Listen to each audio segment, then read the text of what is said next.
are here. Mr. Mark Gatiss, Mr. Raja Singh, and soon we'll be joined by another third eminent person. So, let's kickstart this session, shall we? Come on. How are you? Christ, there's a lot of people here. You're having a good time.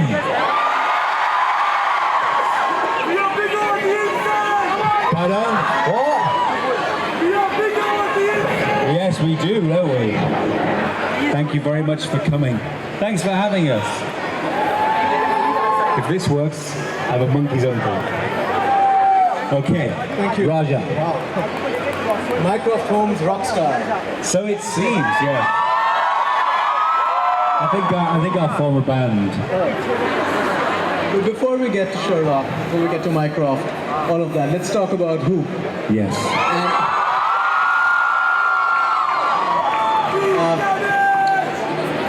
How did this come about? This reinvention of Who with you and Steven? How did that start? Well, it started with Russell T Davies. This show. I'll send that on to you, would you please?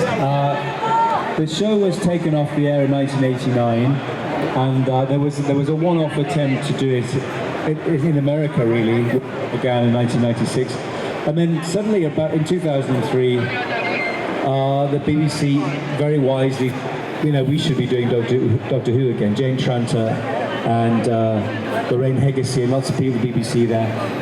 They approached Russell, and they completely, brilliantly bought into his version of the show. It used to be 4-parters and 6-parters, and he wanted to do 45-minute episodes, basically bring it into the modern age, and sort of start again, as it were. So that's why the version from 2005 that you can see here is a great place to start the show, because you see everything from the point of view of the companion. You see the TARDIS from the outside in. It's a great way of starting. So that's how it came about, and Stephen and I were lucky enough to be some of the first people asked to write for it. What was your Who beginning? What was the first Doctor Who memories for you? Oh, my doctor was the third Doctor, John Pertwee, way back when. I was about 4 years old, and I have very vivid memories of watching his first story, where the Autons come smashing through the shop window, and I just instantly loved it. It's my favourite thing immediately. And my brother and sister used to taunt me because they could remember things from a few years before, and I used to get very excited about that. I've always just been my favourite thing. So to be working on it now is an absolute dream come true. When it came along, were you at all intimidated by the baggage of Doctor Who? No, not really, because the thing is, because it was a sort of fresh start. I mean, one of the brilliant things, liberating things about Russell's approach was that it was just, we all know that, but let's forget about it. He created this fantastic thing which had happened off screen, where there was a time war and the Doctor was the last of the Time Lords, and suddenly it put the mystery back into Doctor Who. Right. And we all know, we all have a version of it in our heads, but it was very exciting to be writing from scratch again, and say, you can tell a story in 45 minutes like that, just really instantaneously. And in a way, I mean, this weird thing happened where Doctor Who was always famous for its cliffhangers, right. and then it just happened by accident, really, that the pre-titles became almost like the whole of episode 1 in about a minute. It sort of does the same job. Like a Bond film. Yes, it does. Yeah, it really sort of tells. Hello, I can't really hear very well.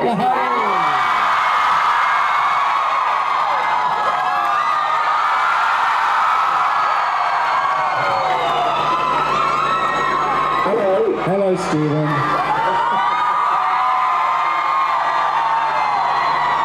We like him too.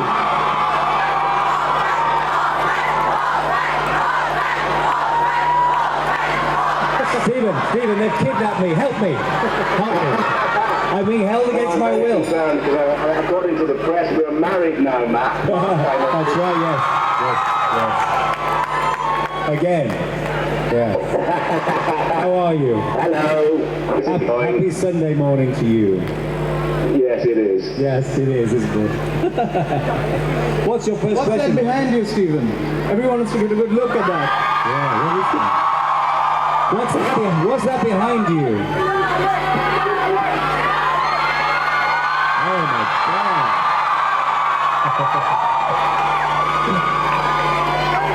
I hate to tell you this, but there's a TARDIS as well. Down here, the sign I've lost. That wasn't there last week. Has it No, it's the mini TARDIS from Flatline. Oh, clever. Okay, first question. I'm going to relay your questions. Hi, Stephen. We were just beginning to talk about the reinvention of Doctor Who and the way you guys went into this self-contained format.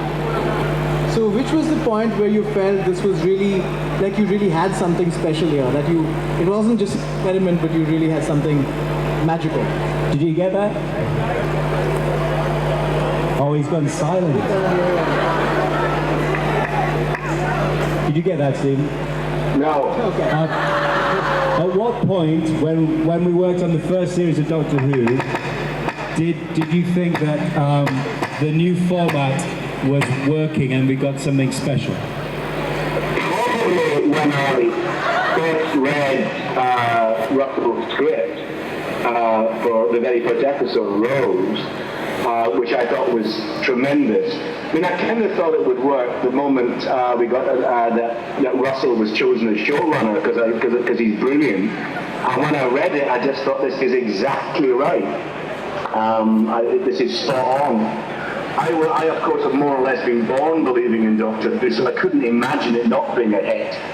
And as you and Mark and I have spent so much time talking to each other about how many great people you could get to work on Doctor Who if it came back. We coughed a lot and pointed at ourselves. I thought it was a shoo-in, and it was. But I don't know if I thought it would still be as big 10 years later. That's amazing. Do you remember when Stephen and I first met 20 odd years ago? We used to just go to parties, get drunk, and routinely push a BBC executive into the corner and try and convince him to bring back Doctor Who. That was our hobby, wasn't it, really? Yes, it was. Eventually it worked, but it wasn't us. Not at that point, anyway. Go on. What's your writing process like, the two of you, when you work in tandem or when you're trying to come up with something? Is it like, do you pass it back and forth a lot? Well, we've just written the Sherlock special together. We'll come on to that. Which has been a lovely process, hasn't it? We've really enjoyed sort of going back and forth like that. It's a very good way of doing it, I think. Yeah, I mean, I think in a way, sort of all the scripts go a bit that way. We're always working very hard on all the scripts, but this time it was clear and explicit with each. I mean, I don't think there's now a scene in it that we both haven't had a pass at, and we worked out the plot very carefully together. So actually, it was great fun. It was great fun. I like that. We should have more fun in our lives. Yeah, fun is we good. don't have enough. More fun. Well, I can't help it if you run away to India, husband. I'm sorry, dear. It's amazing here, Steve, but they are keeping me against my will. I'm sending signals with my eyes. I'm blinking at you. SOS. The definition isn't that. With a property like Doctor Who, was there a lot that was set in stone that you couldn't really change about the franchise? Were there a lot of guidelines for you? The question is, with a property like Doctor Who, were there any things that were set in stone that we couldn't change?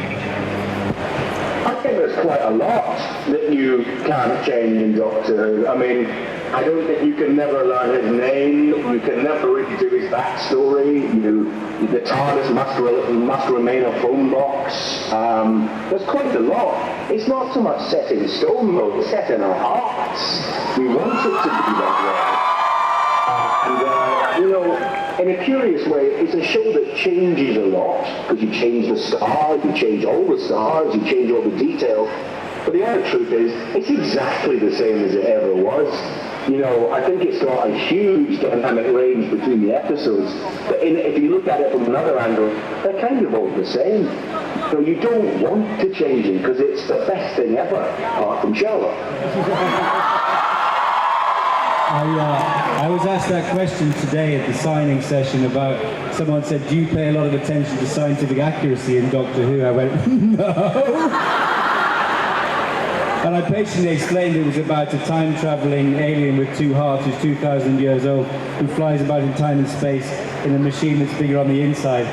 But occasionally we do obey the rules of sort of first-year chemistry, yes.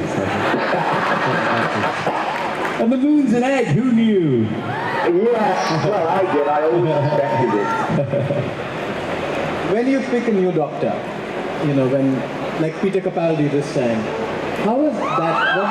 What do you set out to look for? They've all seen him illegally, Stephen. I don't know why I'm here. Lock the doors. Round them all up. Yeah, sure. When you cast someone like that, what is it you're looking for? What are the attributes for a new doctor? Well, I would say, you know, Russell cast Christopher Eccleston and David Tennant, and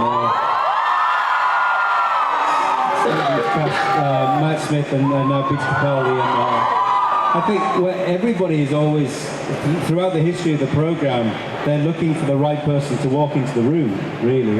Yeah. Go on, Steve, elaborate.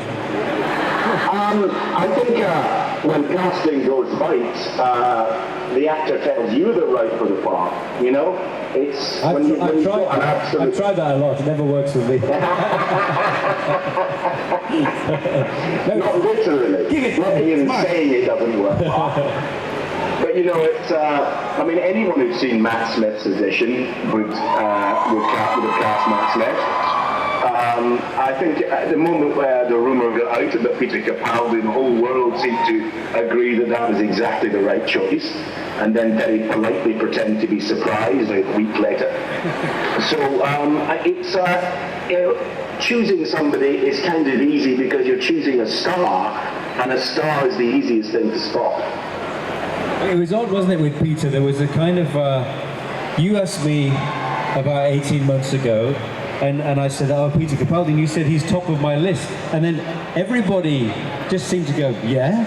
It was just like, it was a bit like sometimes there's like 5 James Bonds you could cast, and sometimes there's just an obvious person. It was a bit like that, wasn't it? It was just like... It was.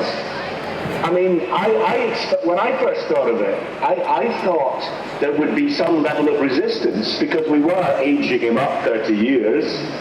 He was known for another role. He was different from the image that we sort of settled on for the modern Doctor. But everybody just sort of shrugged and agreed.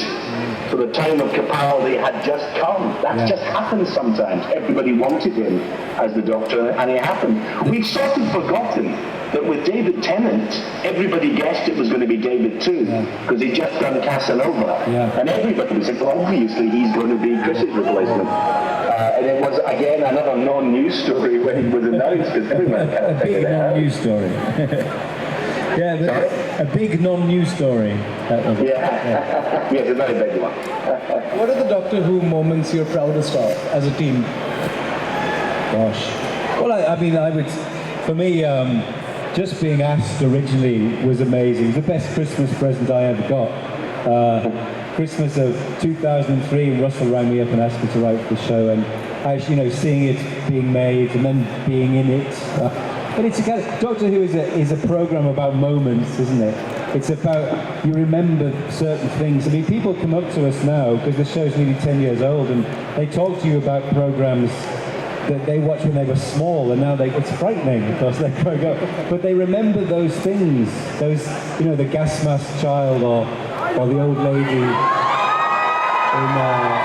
The Unquiet Dead, or something like that. And it's exciting because those are the things we used to talk about when we were kids. The one with the spiders, the one with the sea devils, you know, it's got that kind of feel to it, which is fantastic. He's just not... Yeah, I was My kid said to me a couple of years ago, we're watching one of the old Doctor Who's, and I was very proud, and I was wondering which Patrick Troughton or John Pertwee they were watching. I went through to find they were watching The Girl in the Fireplace. Ancient history. Ancient history. It's in black and white, one of the episodes is missing.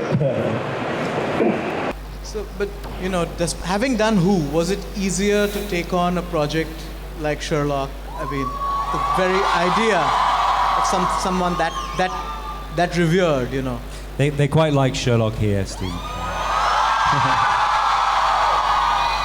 That's why they're holding me against my will. No, it wasn't. I'll negotiate with them later. The thing about Sherlock was it wasn't in any sense like a kind of what do we do next cynical kind of thing or a committee thing. It came about because Steve and I were always on the train for Doctor Who, and we talked about how much we love Sherlock Holmes, and this idea just came to us of updating it, and it was in every sense a passion project. And when we took it to the BBC, they just went, yeah, really. So it wasn't intimidating in that way. We had a very small bit of resistance to the idea of modernising it, but as soon as everybody saw it, they completely gave into it. And it's partly to do with my mental powers. And if I concentrate, my eyes go green and I can take over everyone's brain. But it was very straightforward, wasn't it? You know. Yes, it was. It was so fast. We'll never have a pitch like that again. It was too good. No. Glory days are over. I have to ask, whose idea was it to give Watson the blog? Because that's really the point. That's such a brilliant point where the update becomes so clear. You know, that's the point you realize that this is not... Well, we went to the Criterion restaurant where Sherlock and Stamford meet in the original stories to just thrash out the initial things. And we were talking all the time about equivalence. You know, Sherlock is a young man in this version. He wouldn't smoke a pipe. So we came up with the nicotine patches, and some of them are just sort of funny, direct equivalences. The telegrams became text, something like that. And then we were talking about Dr. Watson's writing for the Strand magazine. And I said, he should be a blog. That's what it's a blog. And it's like, it became exciting, didn't it? It was like, there are direct parallels. This is a Eureka weirdly, weirdly more so than there would have been about 10 years ago. Yeah. There are things that have become slightly more neo-Victorian. We weren't sending texts, but now they're just like telegrams now. And the blog is a constant way of someone updating their life. So it's a similar thing, isn't it, strangely? When creating this version of Watson, you know, it's very different from other versions in that he is a bewildered man, often awestruck by Sherlock, but he is also very much his equal, and he's not there for comic relief, or he's not his dog's body even. So was this always a conscious decision to make this a two-man job? Could you get that? The question is about making John basically a much more of a co-lead, and not just for comic relief, and very much his own man. Well, it's in every successful Holmes and Watson partnership, they are equal. Nigel Bruce may be a comedy Dr. Watson, but he's every bit as important as Basil Rathbone, and every bit as irreplaceable in those series. And when you read the original stories, Dr. Watson's got the bigger part. He never stops talking because he tells the story. Sherlock Holmes is unbearably boring and priggish unless Dr. Watson is there to make him redeemable. You always see Sherlock Holmes through the eyes of someone who adores him. If Lestrade were telling you the story, it'd be the story of a pompous, posh bastard that you couldn't stand. That's the behind the scenes. Yes. No, it was very important to us that we saw it as a co-lead. And once we cast Benedict, getting someone to be his Watson was obviously vital. But as soon as Martin and Benedict read together, Stephen leant over and said, "There's the show." It's true. It was just obvious to us. But it's, you know, he's a very rounded character. He's a soldier. He's a doctor. He's a very able man. And one of the things we talked about a lot is that Sherlock, only an idiot would surround himself with idiots. Right. But as far as Sherlock's concerned, everybody is an idiot. It's just some of them he's more fond of. Sure. Is that a helpful thing when you're writing as well, when you're doing a co-lead, characters who bounce stuff off each other? Are you writing like that? Are you writing as people who are, together? The question is it helpful to have someone to bounce off? No, when you've created a co-lead like that. We have people have been asking whether we have a Holmes and Watson relationship or, and I eventually, no, not that one. I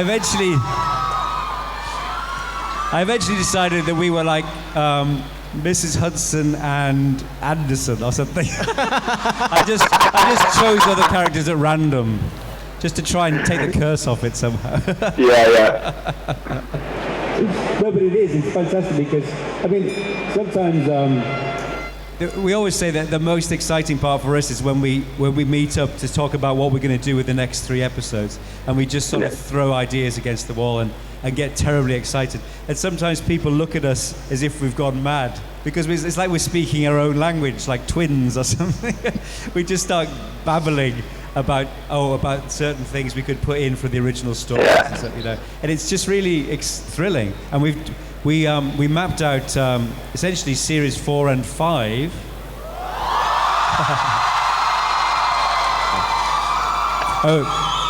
Not of Sherlock. While we were filming series 3, and it was a brilliant afternoon, wasn't it? We just got very excited at the possibilities. What's really fascinating is that while you have updated it, but there are so many period adaptations, with the horse-drawn carriages and everything, but your show is so much more reverential to the original text. You really seem to follow it with a lot of passion. I mean, that's...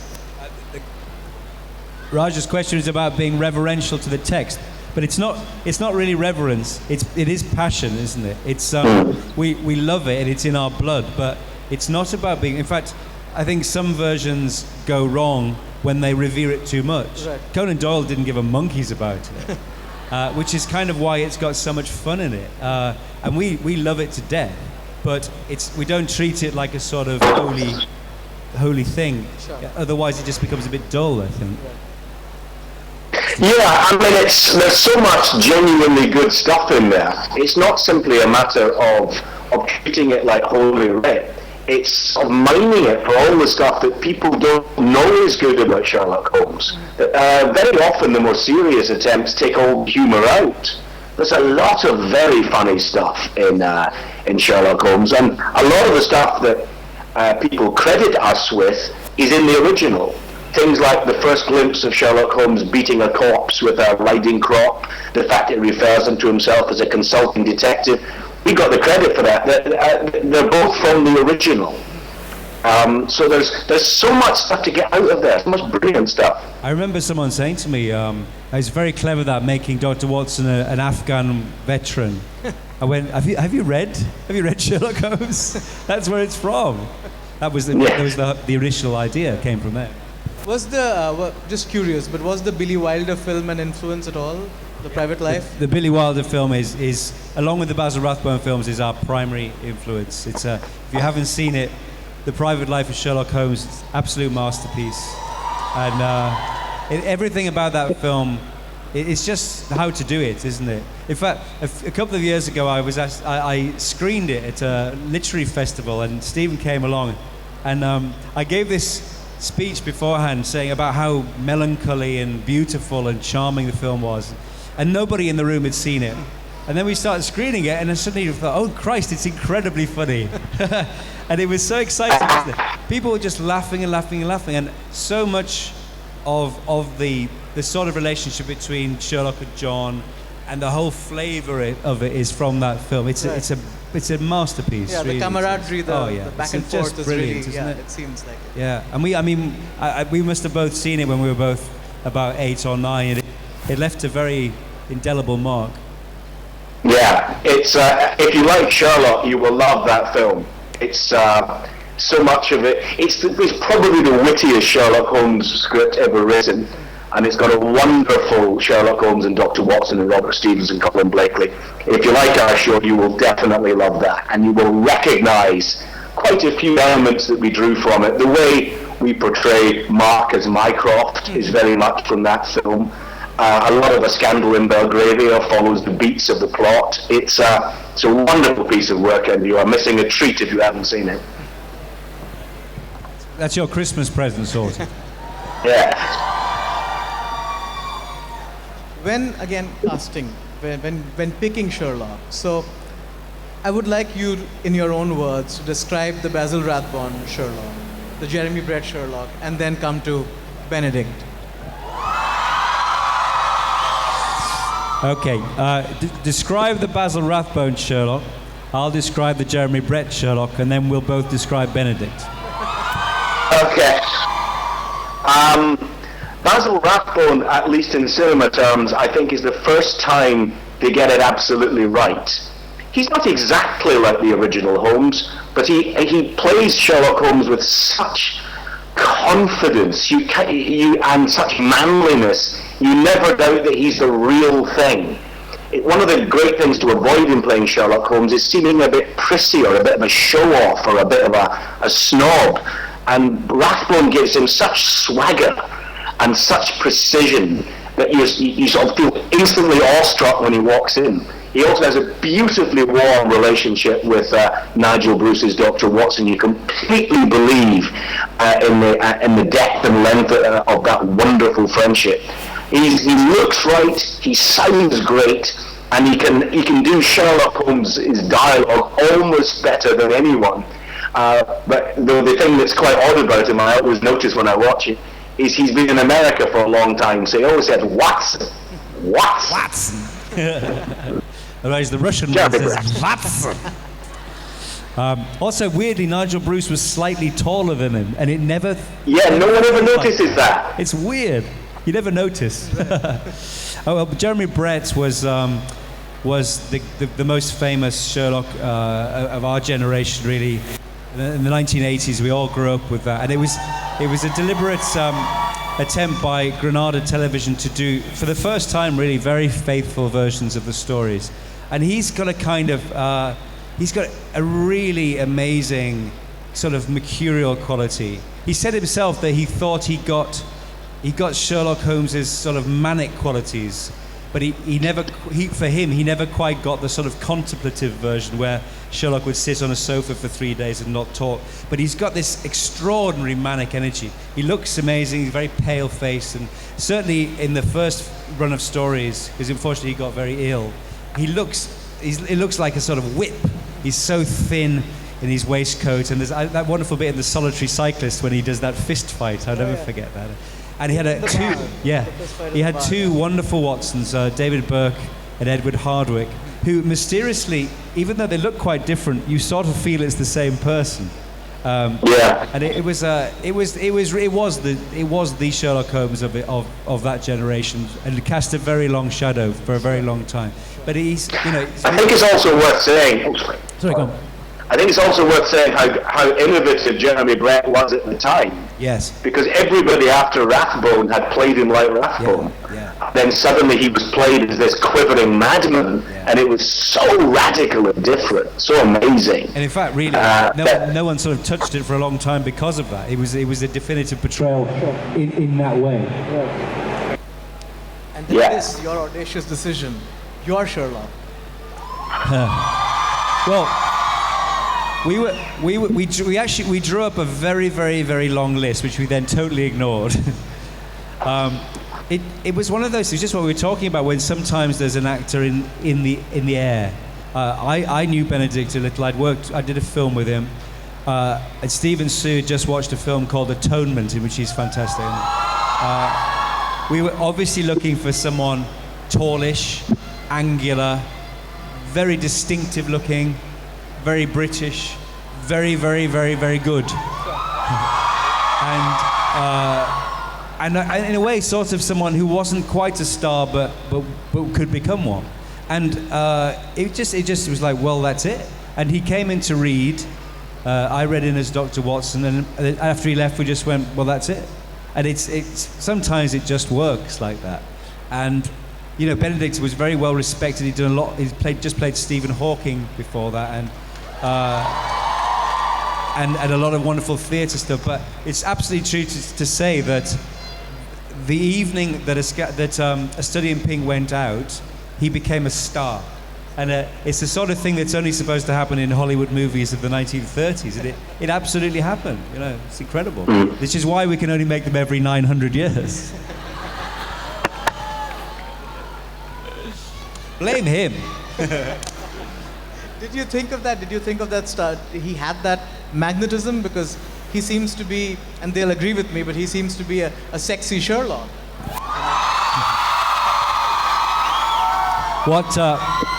Question is, which of Sherlock's mannerisms or looks did Benedict already have? Because he seems to be a sexy Sherlock. Which of Sherlock Holmes's existing attributes did we already see in Benedict? Oh dear me! I think there is an easy confidence in dealing with people. One of the things that we were very keen on with our Sherlock Holmes, that we think is true of the original but got lost along the way, is that Sherlock Holmes likes being Sherlock Holmes. He's happy in his own skin. He doesn't mind that he's the posh, clever, slightly cold one. He's absolutely fine with that. He's happy. He's a happy man. And I always think Benedict seems to go through life, he's very happy being Benedict Cumberbatch with his funny name and his international success and his bevy of admiring women. Now that I think of it, who wouldn't be happy with that? I think there was that sort of quality. I don't think he'd be very good at solving crimes. I think he'd be rubbish at that. I think he'd just wander around and ask for a car and a latte. I think he'd be terrible. But he has that, I think, easy confidence. Let's pitch it anyway. What about yourself? You as Mycroft, where did that come from? I mean, you don't quite have the body for it. No, thank you very much.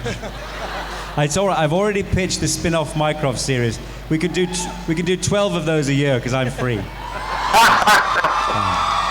Well, no, as we were talking about, the version of Mycroft in our show is directly inspired by the Christopher Lee version in The Private Life of Sherlock Holmes, in which Billy Wilder and Izzy Diamond, who wrote the screenplay, they sort of took the next logical step, which is sort of what Doyle would have done, which is to make the relationship between the two brothers much edgier, and actually Mycroft's role as the dark government a lot darker.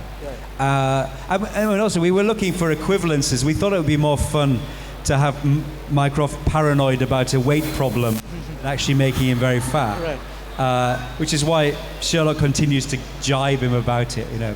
And it was like all the way through you find little things like that. You could, if you know your Sherlock Holmes, you'll know that we know our Sherlock Holmes, right. And we're sort of playing with a lot of those things there. But yeah, I have no similarities to Mycroft apart from an unbelievable sense of power, an almost supernatural level of intelligence, and a nice bum.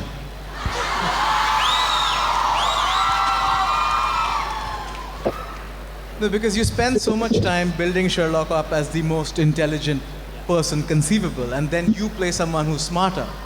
How does that come about? Is that challenging? Oh, no. I mean, Mycroft is smarter in the stories. That's easy, isn't it? The good thing is we don't really have to demonstrate it much, apart from if Sherlock makes a deduction, Mycroft makes a slightly cleverer one, and then never has to prove it. It works. No, I mean, if you read the stories, in the Greek Interpreter, the story where we meet Mycroft, Sherlock says, well, I have a brother who's even better at it than me, and Watson can't believe it. He says, no, I'm not being modest. He's much better than me, but he's very, very lazy. When the series started off, there were a lot of these, spot the Conan Doyle moments throughout the show, from the beginning, from the scratches near the watch to the mobile and all of that. And then as the scale widened and things became more cinematic, those became a little less important, it seemed, to the running of the show, and it became more about a more original story. Was that conscious, or was that just because you had a bigger playground? Question is, when the show started, there were a lot more original Conan Doyle references, and then as the palette has grown, we've done more original content. Was that a deliberate decision? I'd say there's still a lot of original stuff from the stories in there. There's less we've mined all the famous stuff, you know, the Hound, the Woman, the Professor, we've done all that. So a lot of the stuff we're doing now is the lesser known things. I mean, like there's a ton in His Last Vow that's from the originals, the idea that he gets engaged just to do a housebreak. The final scene at the end is from His Last Vow. We still do a lot of that stuff, but it's the less famous stuff. And sometimes, to be honest, I think the more interesting stuff. So it might seem as though we're pulling back from Doyle, but we never really do. I agree. I mean, we twice in the last season, I reread a wonderful story called The Case of Identity, which is a very sweet story. You couldn't really... Lots of Case of Identity fans here. A Case of Identity screams. Yes. When was that going to happen? It's a very sweet story, but you can't really dramatize it because it's too obvious. But it's got some little nuggets in it. One of which was the idea of a female client oscillating on the pavement. And Sherlock says, "Oh, I know those symptoms. Oscillation always means a love affair." And it's lovely. And a couple of things like that. They're just sort of beautiful pieces of writing by Doyle. You can drop in or sprinkle in. So as Stephen says, I mean, some of the most famous stuff we've done, but there's hundreds of other things which are much less familiar. I just think that You're right. What did he say? Hello. Sorry, I was just talking to the wife. My other wife. Steve, that's Does everyone want to say hello to Sue? She's in a dressing gown. She's just going to poke her head in. Look, there we are. Look at that. No, you're not. There. You're not picture there. Look. Where? Oh, look, there she is. Hello. Right. it's a huge deal because that's Stephen Sue from Cumberland. She's gone now. She's not got her makeup on and she's only wearing a dressing gown. So there you go. Still That's early. India exclusive. It's early, yeah. No, I meant about plotting, really. The plots seem to be very closely hewn to a single story in the beginning. Well, no, now they kind of we do both. We always do both. You know, if you look at the Empty Hearse is only very sort of tangentially based on The Empty House, but His Last Vow, it follows the beats of Charles Augustus Milverton quite closely. So sometimes we sort of take a story and explode it and put other things within it, and other times it's just like the jumping off point, really. About the death of Sherlock, the killing, was that crazy? When you killed him, did you know how you were going to bring him back? Question is, when we killed Sherlock, did we know how we were going to bring him back? Which one? When we killed Sherlock, did we know how we were going to bring him back? Yes. I mean, if you look at the Reichenbach Fall, the one really obvious thing is John can't see the point of impact on the pavement. It's obscured from him. Now, with our extensive research into medicine and science, we discovered that the only bad thing about falling off a building is when you hit the pavement. You die. I thought that it was fairly obvious that he fell on a giant blue cushion. Correct. It's strange, though. A lot of people have asked me in the last few days when we're going to explain how Sherlock survived. I said, we did that, but weirdly, no one seems to believe our solution. Everyone thinks the brown version was something had to come between him and the pavement. There's no other way of doing that. It was a big blue cushion and he fell on it. It is a perfectly satisfactory explanation, isn't it? Yes, it is. Yeah. Unless you prefer the one with Moriarty, which is up to you. He's not telling you that. He's not telling you that, no. You're asking how Moriarty's... Yes, we did know, and that's...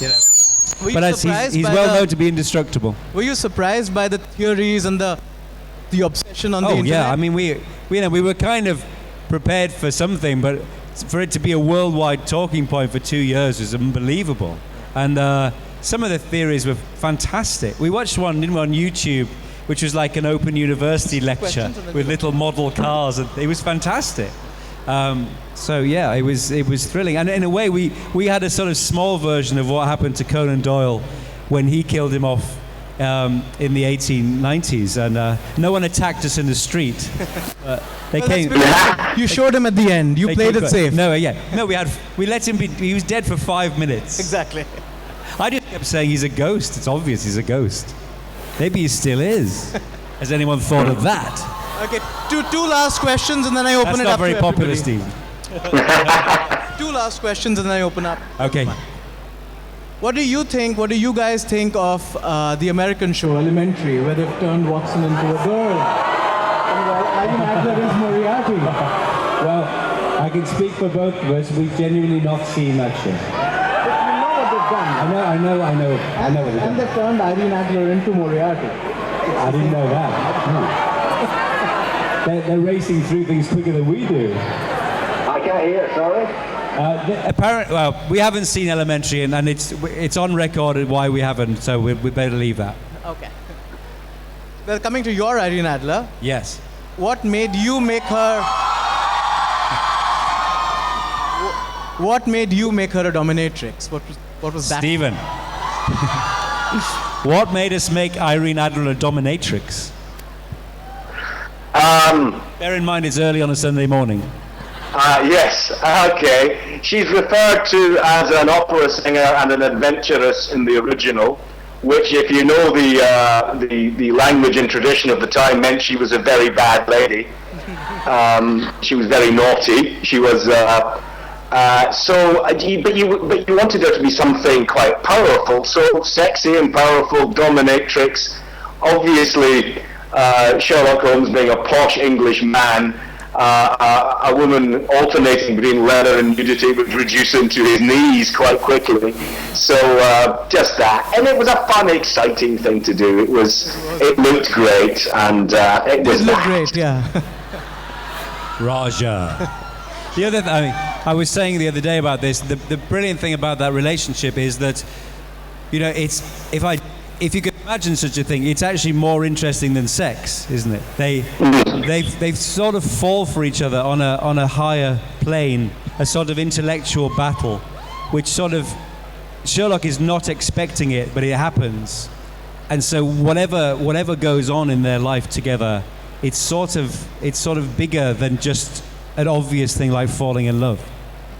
I mean, I think the interesting thing for those two is that they are both in their different ways quite indifferent about sex.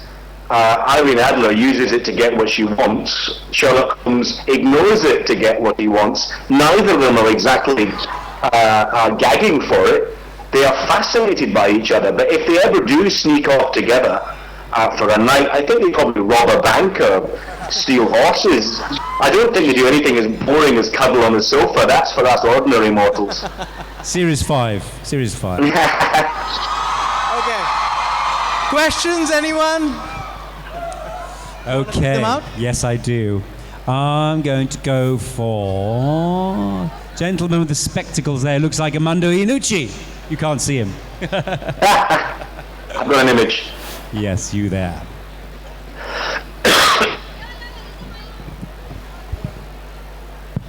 If Conan Doyle were to be resurrected like Lazarus, what would be the one question?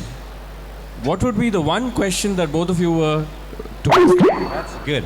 Oh no, he's gone. Oh no. That answers the question for you. I'll do an impersonation of Steve. I'll answer my version. If Conan Doyle were to be resurrected, what's the one question we would ask him?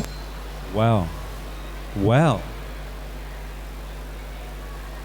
what's it like being dead? I always wonder that when mediums, i.e. frauds, pretend to get in touch with the dead, and they always ask the most banal questions. They never say, "What's it like? What's it like? Where are you? Describe it."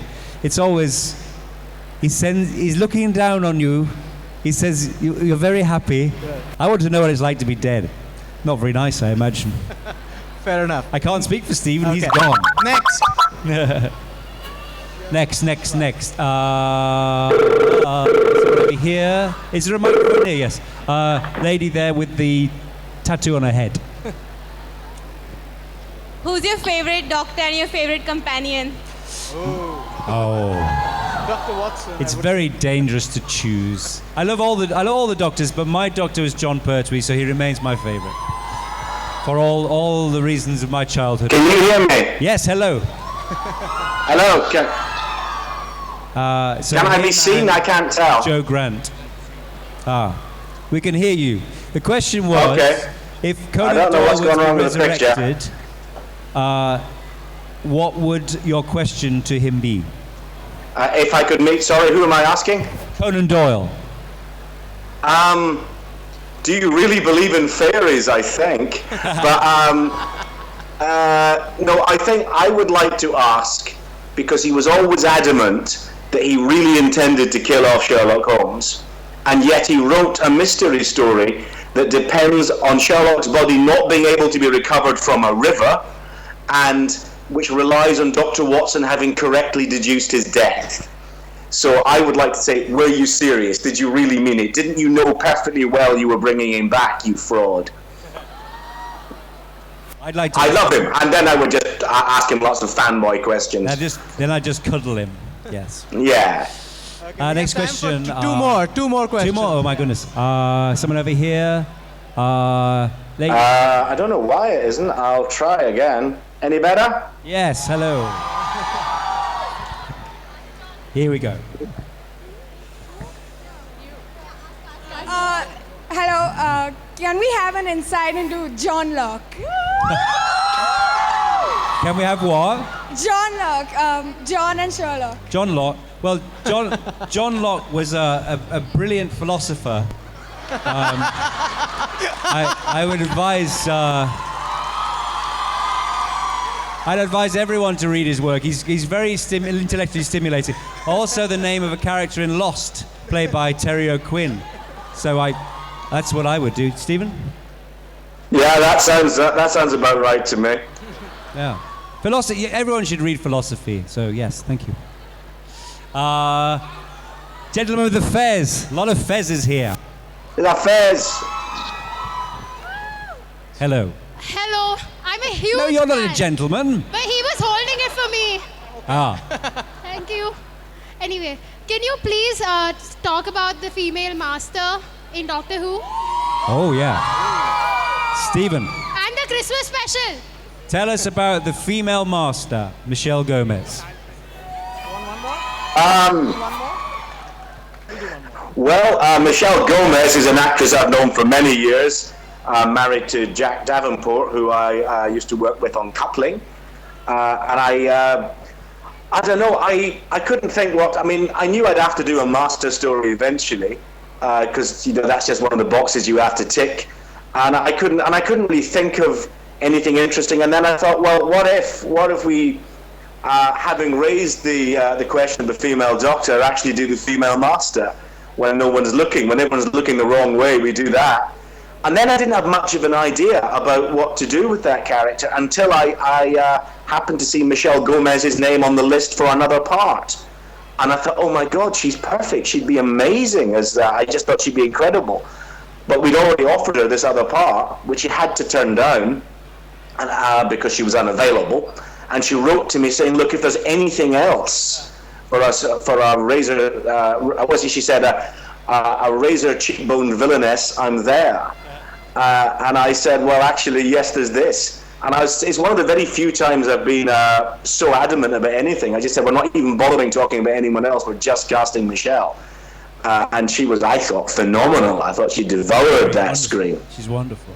Do you think we could ever have a 5 masters? A 5 master? Yeah. They're all Gentlemen around. wouldn't talk much. Loads of them around. There's loads of them now. One last question. One last question. One last question. Oh, who gets the golden ticket? Oh, yes, gentleman there. He shouted the loudest. Hi, Mark. Hi, Steve. Hello. I'm representing Team Cabbage. Thanks a lot. for coming to India. My question is, we've had a lot of talk about a female doctor. Could you just throw some light on that, please? The female doctor coming up probably after Capaldi or something like that, since you already have a female master right now. Yeah. So, what do we think? Well, I think, personally, one day a female doctor would be a wonderful thing. I personally no objection at all. I hope Peter is the doctor forever, but I would love to see a female doctor one day. Stephen? Well, the groundwork's there. We've established that it can happen. We've established that the doctor doesn't react at all to the fact that the master is female. Never says anything about it. We have to assume this is just a thing that can happen. We've seen what it's like with A River Song and with Clara having the sonic screwdriver. I think we're prepared. We've readied the audience for it. But do you know what? And this is a really important thing to say. There is no vacancy. There is no vacancy. Correct. There's no vacancy. Peter is in the role. Stop treating him like he's temporary, because I don't think he's going to be very temporary at all. I don't think that man's giving up the TARDIS for a very long time. Brilliant. Are we done? Yes, we're done. That's Thank you it. so much, Stephen. Thank you, Mark. We're gonna do a picture. We're gonna try and get everyone in the picture together. Bye. One day I shall come back. So we're going to have one crowd selfie with Mr. Mark Gatiss here. And yeah, you can wave your hands to Mr. Steven Moffat. So,